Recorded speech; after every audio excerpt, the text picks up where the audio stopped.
네, 우리 이 시간 누가복음 24장 13절에서 35절까지 보도록 하겠습니다. 바로 그날 그들 중 두 사람이 예루살렘에서 약 60스타디온 남짓 떨어져 있는 엠마오라는 마을로 가는 중이었습니다. 그들은 일어나 이 모든 일에 대해 서로 이야기하고 있었습니다.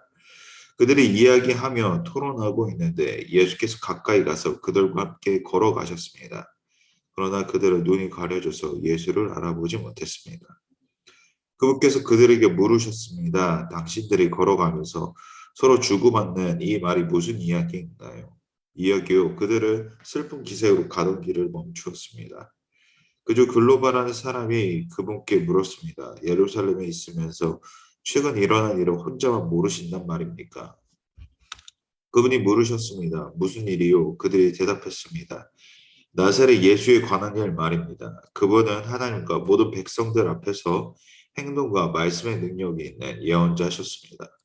그런데 우리 대제사장들과 지도자들이 그분을 넘겨주어 사형 선고를 받게 했고 십자가에 못 박았습니다. 그러나 우리는 이스라엘을 구속해 주실 분이 바로 그분이라고 바라고 있었습니다. 그뿐 아니라 그런 일이 있은 지 벌써 3일째 됐는데 우리 중 몇 명 여인들이 우리를 놀라게 했습니다. 그들이 아침 일찍 무덤에 갔다가 그분의 시신을 찾지 못하고 돌아와서 천사들의 환상을 보았다고 했습니다. 그리고 그 천사들이 예수께서 살아계시다고 말을 했다는 것입니다. 그래서 우리 동료 몇 사람이 무덤으로 가 보았더니 그 여인들의 말한 대로 그분을 볼 수 없었다는 것입니다. 예수께서 그들에게 말씀하셨습니다. 어리석고 예언자들이 말한 모든 것을 마음에 더디게 믿는 사람들이여. 그리스도께서 마땅히 이런 고난을 겪고서 자기 영광에 들어가야 할 것이 아니냐. 그리고 예수께서는 모세와 모든 예언자들로부터 시작해 성경 전체에서 자기에 관해 언급된 것을 그들에게 자세히 설명해 주셨습니다. 그들이 가려던 엠마오 마을에 다다르자 예수께서 더 가시려고 했습니다. 그러자 그들이 예수를 한삼고 말렸습니다. 저녁이 다 됐으니 여기서 우리와 함께 계시죠. 날이 다 저물어 왔습니다. 그래서 예수께서 그들과 함께 묵으려고 집에 들어가셨습니다. 예수께서 그들과 함께 상에 기대어 앉아 빵에 들고 감사 기도를 드린 후 떼어 그들에게 나눠주셨습니다. 그제야 그들의 눈이 열려 예수를 알아보았습니다. 그러나 곧 예수께서 그들의 눈앞에서 사라지셨습니다. 그들이 서로 물었습니다. 길에서 그분이 우리에게 말씀하시고 성경 풀어주실 때 우리 마음이 뜨거워지지 않았느냐. 그들 즉시 일어나 예루살렘을 들어갔습니다. 가서 보니 거기에는 11제자가 다른 사람들과 함께 모여 있었습니다. 이들이 말했습니다. 주께서 참으로 살아나셨고 시몬에게 나타나셨다. 그러나 그러자 그 두 사람도 길에서 있었던 일과 예수께서 빵을 떼어 주실 때 그들이 그분을 알아본 일을 이야기해 주었습니다. 아멘. 오늘도 주님의 은혜가 우리의 삶 가운데에 가장 깊이 자리 잡는 시간이 되기를 소망합니다. 오늘 본문은 예수님의 부활 이후의 사건을 다루고 있습니다. 다시 한번 13절부터 16절까지 보도록 하겠습니다. 바로 그날 그들 중 두 사람이 예루살렘에서 약 60스타디온 값이 떨어져 있는 엠마오라는 마을로 가는 중이었습니다. 그들은 일어난 이 모든 일에 대해 서로 이야기하고 있었습니다. 그들이 이야기하며 토론하고 있는데 예수께서 가까이 가서 그들과 함께 걸어가셨습니다. 그러나 그들은 눈이 가려져서 예수를 알아보지 못했습니다. 여기서 그날이란 예수님이 돌아가신 후 새벽에 여인들이 예수님의 무덤에 찾아갔습니다. 그러나 예수님의 시신이 없는 것을 발견하게 되죠. 그때 천사가 나타나 예수님의 부활을 전해줍니다. 그리고 여인들은 그 사실을 사도들에게 전달합니다. 이 이야기를 듣고 베드로는 즉시 무덤에 찾아가지만 예수님의 시신을 감쌌던 세마포만 있을 뿐 아무것도 존재하지 않았습니다. 그날 가운데 본문의 두 사람은 예루살렘에서 약 11km 떨어진 엠마오라는 곳으로 향하고 있었습니다. 엠마오는 따뜻한 우물이라는 곳인데 아마도 그들의 고향이나 거쳐가는 어떠한 거점이었을 것입니다. 그렇다면 왜 그들은 고향으로 가고 있었던 걸까요? 예수님이 십자가에 매달리시고 기다렸지만 아무런 일도 일어나지 않고 그들은 사실 자포자기한 상태로 고향으로 향하고 있었던 것이죠. 그들은 분명 여인들을 통해 예수님이 예수님의 시신이 사라졌다고 들었지만 무시한 채로 각자 살 길을 찾아 떠났던 것입니다. 그들은 지금까지 무엇을 보고 예수님을 따랐던 것일까요? 단순히 한순간에 반짝이는 빛을 보고 따라왔던 것일까요? 주님은 한순간에 빛을 위해 오신 분이 아닙니다. 너희도 나와 같이 세상의 빛과 소금이 될 수 있다라는 것을 알려주러 오신 겁니다. 다시 말해 주님은 상징으로 끝이 아닌 너희 또한 그 빛의 능력을 가지고 있다는 것을 알려주러 오신 겁니다. 그러나 그들은 예수님이 가르쳐 주신 것들을 까마득하게 잊고 다시 본인들의 고향으로 돌아갑니다. 그런 그들에게 예수님을 찾아가십니다. 그러나 그들은 전혀 예수님을 알아보지 못하죠. 성경에 그들 두 명이 누구인지 명확하게 밝히고 있지 않는 것을 보면 예수님이 찾아가신 대상이 단순히 12제자만이 있는 것이 아니라는 것을 전달하고 있습니다. 다시 말해서 빛과 소금의 능력은 특정한 대상이 아닌 예수 그리스도를 구주라 고백한 모든 자들에게 해당한다는 것입니다. 주님은 언제나 우리와 함께 동행하고 계십니다. 그러나 우리가 믿음의 눈으로 바라보지 않는다면 오늘 본문에 그들과 같이 예수님이 바로 옆에 계셔도 알지 못하게 돼버린다는 것입니다. 우리 17절과 19절, 17절부터 19절까지 함께 읽도록 하겠습니다. 그분께서 그들에게 물으셨습니다. 당신들이 걸어가면서 서로 주고받는 이 말이 무슨 이야기요? 그들은 스풀 기색으로 가던 길을 멈췄습니다. 그중 글로바라는 사람이 그분께 물었습니다. 예루살렘에 있으면서 최근 일어난 일을 혼자만 모르신단 말입니까? 그분이 물으셨습니다. 무슨 일이요? 그들이 대답했습니다. 나사렛 예수에 관한 일인 말입니다. 그분은 하나님과 모든 백성들 앞에서 행동과 말씀의 능력이 있는 예언자셨습니다. 예수님은 그들이 무슨 이야기를 하는지 물어보십니다. 우리 흔한 드라마의 어떤 스토리를 보게 되면 주인공이 과거로 돌아가서 자신을 증명하기 위한 과거 이야기들을 꺼내는 것들을 종종 볼 수 있습니다. 이와 같이 예수님도 그들의 기억을 되살리려고 물어보셨던 것일까요? 그중 한 사람이 글로바는 오히려 예수님께 반문을 하죠. 어떻게 이 큰 사건을 모를 수 있냐? 근데 왜 글로바는 예수님을 모르는 걸까요? 그리고 그분은 하나님과 모든 백성들 앞에서 행동과 말씀의 능력이 있는 예언자이셨음을 고백합니다. 글로바는 예수 그리스도가 누구신지 너무나 잘 알고 있었습니다. 그러나 그는 볼 줄은 몰랐습니다. 우리가 흔히 쓰는 말 중에 사람 볼 줄 안다라는 말이 있습니다. 이 말이 뜻하는 바는 외적인 모습을 가리키는 것이 아닌 내적인 모습이 어떠한 사람인지 정확하게 안다라는 뜻입니다. 그렇습니다. 글로바는 겉으로는 예수님이 누구신지는 알지만 내면에 있는 예수님의 전지전능하심은 믿지 못했음을 뜻합니다. 그러한 모습이 20절과 21절에서 잘 나타납니다. 20절. 그런데 우리 대제사장들과 지도자들이 그분을 넘겨주어 사형 선고를 받게 했고 십자가에 못 박았습니다. 못 박았습니다. 그러나 우리는 이스라엘을 구속해 주신 분이 바로 그분을 바라고 있었습니다. 그뿐 아니라 그런 일이 있은지 벌써 3일째 됐는데 예수님께서 능력이 있으신 분이었는데 간악한 대제사장들과 지도자들을 통해 죽임당했다. 그리고 3일째가 됐으나 아무런 일들이 벌어지지 않았다. 이스라엘을 구속해 주신 분이 그분이심을, 그거 과거형이 아닌 현재형으로, 미래형으로 그분을 믿었다면 그는 이렇게 쉽게 자리를 떠나지 않았을 것입니다.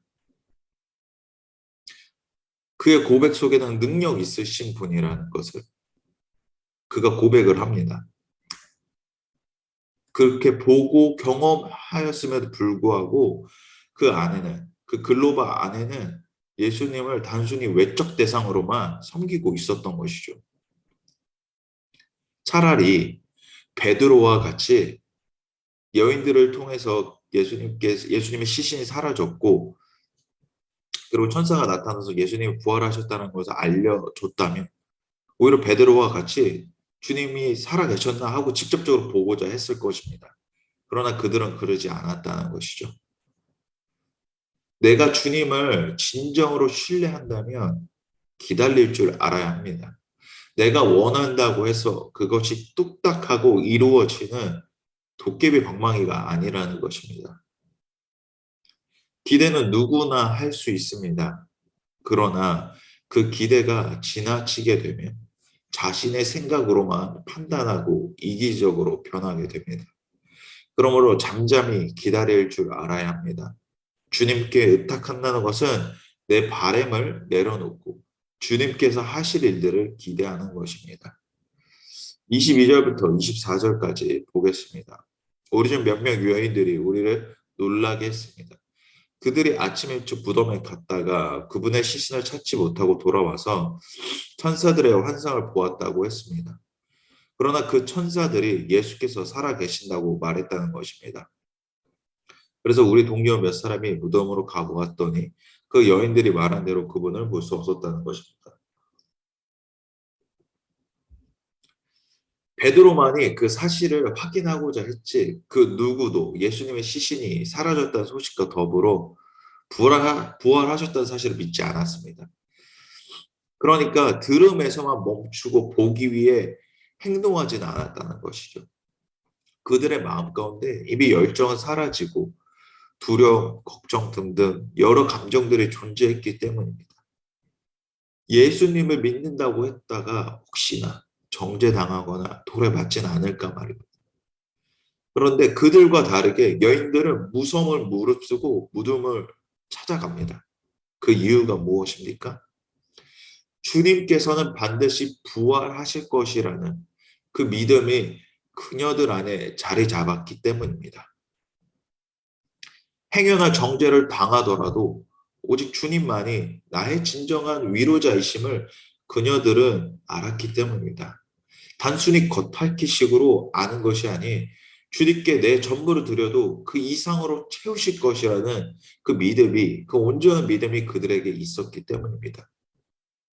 25절부터 27절까지 보도록 하겠습니다. 예수께서 그들에게 말씀하셨습니다. 어리석고 예언자들이 말한 모든 것을 마음에 더디게 믿는 사람들이여. 그리스도께서 마땅히 이런 고난을 겪고서 자기 영광에 들어가야 할 것이 아니냐. 그리고 예수께서는 모세와 모든 예언자들로부터 시작해 성경 전체에서 자기에 관해 언급된 것을 그들에게 자세히 설명해 주셨습니다. 옛 선지자들로부터 전달되어진 예언이 사실이 되었고 예수님의 공생의 사역 가운데서 그 능력을 보고 경험했던 그들이 예수님의 말씀이 반드시 이루어질 것이라는 것을 아직도 믿지 못하고 있음을 안타까워하셨습니다. 그러나 그러한 그들을 주님은 포기하지 않으시죠. 그리고 다시 찾아오시사 처음부터 상세히 알려주십니다. 우리 주님은 우리가 실패한 자리에 있더라도 언제나 다시 주님의 자리로 불러주시고 세워주십니다. 그 주님이 우리의 아버지 되시기 때문입니다. 28절부터 31절까지 보도록 하겠습니다. 그들이 가려던 엠마오 마을에 다다르자 예수께서는 더 가시려고 했습니다.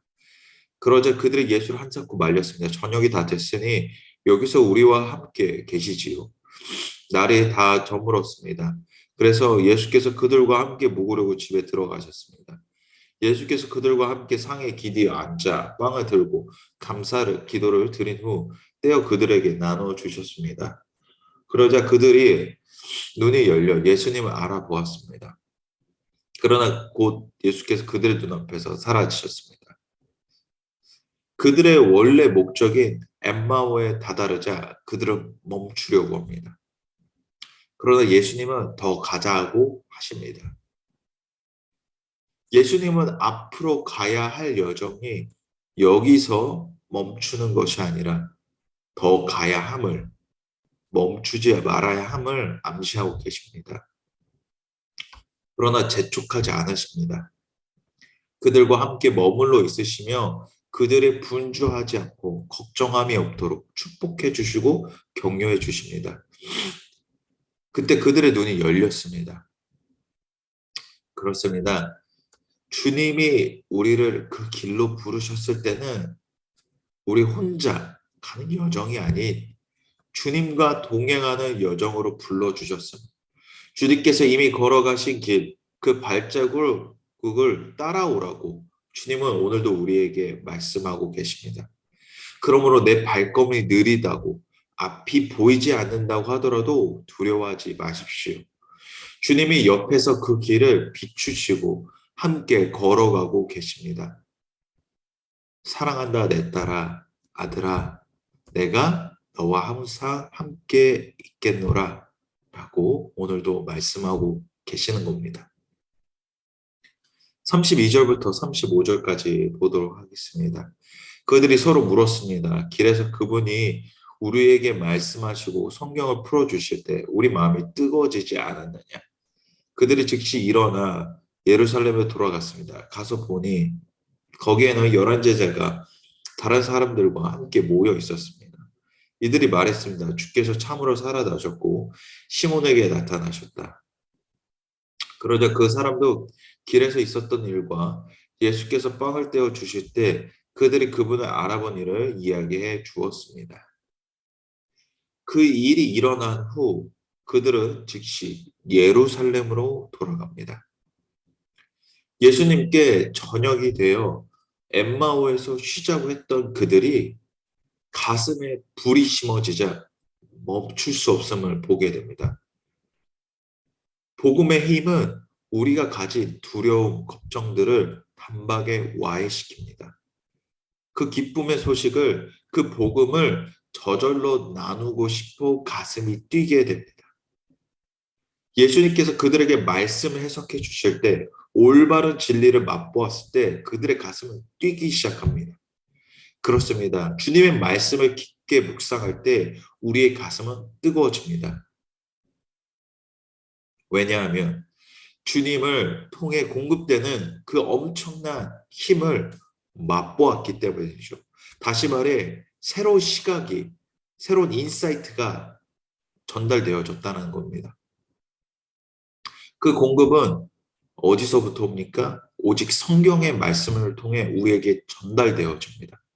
성경을 읽을 때 몸이 건조하게 아무런 생각을 하지 않고 있는다면 성경은 아무런 의미가 없을 것입니다. 그러나 정말로 주님께서 오늘 나에게 말씀하시는 바가 무엇인지 그리고 갈급한 마음으로 간절한 마음으로 읽는다면 우리는 세상에 줄 수 없는 그 위대한 위로를 계속해서 경험하게 될 것임을 믿습니다.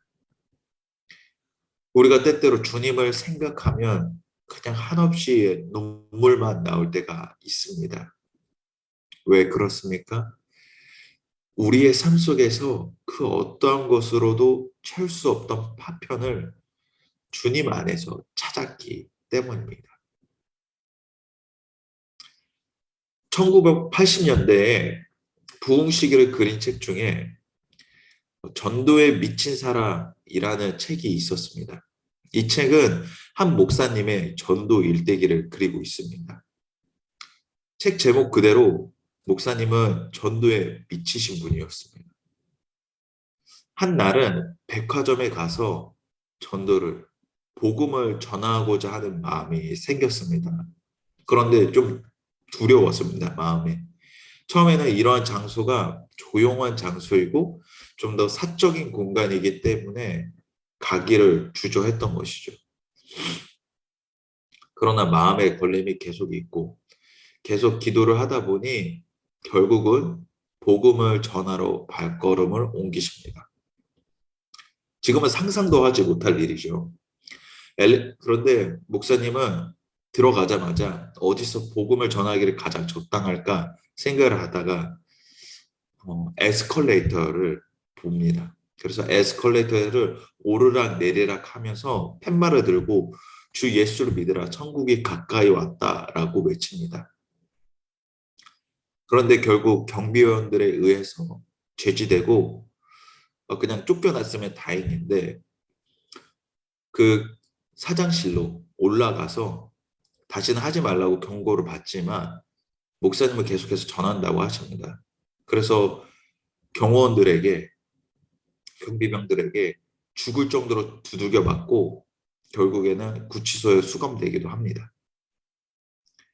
그러면 다시 안 찾아갈 법한데 다시 찾아갑니다. 백화점. 그리고 복음을 전합니다. 또 맞습니다.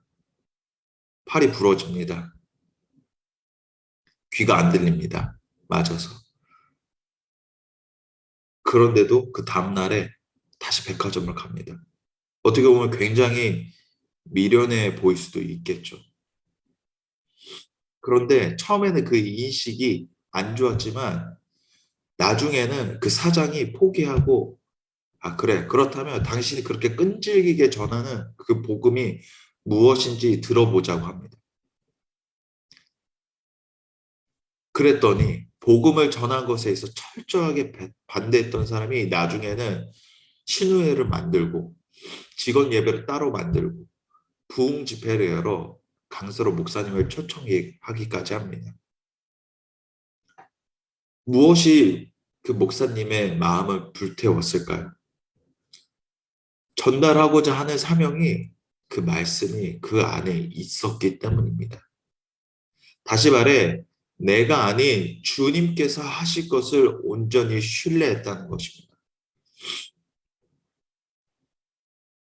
내가 복음을 전하는 것이 아니라 주님께서 하실 것을 기대했다는 것이죠. 인간적 마음이 있었다면 결코 하지 못했을 것입니다. 주님의 시선으로 그들을 바라보지 않았다면 하지 못했을 것입니다. 주님의 시선으로 살아간다는 것은 사실 쉽지 않습니다. 그런데 행동하는 것은 더욱 주춤하게 되죠. 그런데 작은 것에서부터 우리가 시작을 해보면 될 것입니다. 주춤하는 그 행동들이 걱정이 될 때 주님을 먼저 의지하고 시작하길 바랍니다. 아침에 일어날 때 주님, 오늘도 주님을 찬양합니다. 라는 작은 말로 시작해 매일매일 주님과 동행함이 그 기쁨을 온전히 경험하는 그 시간들을 계속해서 한번 누려보시길 바랍니다. 그러면 우리의 시야가, 우리의 시선이 점차 트여질 것을 믿습니다. 주님과 함께 한다는 것을 큰 것부터 생각하면 시도조차 하지 못합니다. 그러나 작은 것에서부터 시작할 때 우리의 모습은 점차 예수 그리스도를 닮아가기 시작합니다. 그리고 오늘 예시로 말씀드렸던, 예문으로 말씀드렸던 그 목사님처럼 담대하게 우리가 믿음의 자녀로 살아갈 수 있음을 고백하며 나아갑니다. 우리가 그 뜨거운 마음을 언제나 가지며 살아가는 우리 모두가 되기를, 우리 복음의 능력이 그런 힘이 있음을 믿고 나아가시는 우리 모두가 되기를 주님의 이름으로 축원합니다. 우리 이 시간 함께 기도하기 원합니다. 주님, 말씀을 읽고 묵상할 때마다 성령님의 조명하심이 있어 날마다 깨어 있기를 소망합니다. 내 영혼을 새롭게 하사 그 말씀의 능력이 나를 채우시고 언제나 어디서나 담대하게 복음을 선포할 수 있는 믿음과 은혜 허락하여 주시옵소서. 우리 이 마음 가지고 함께 기도합니다.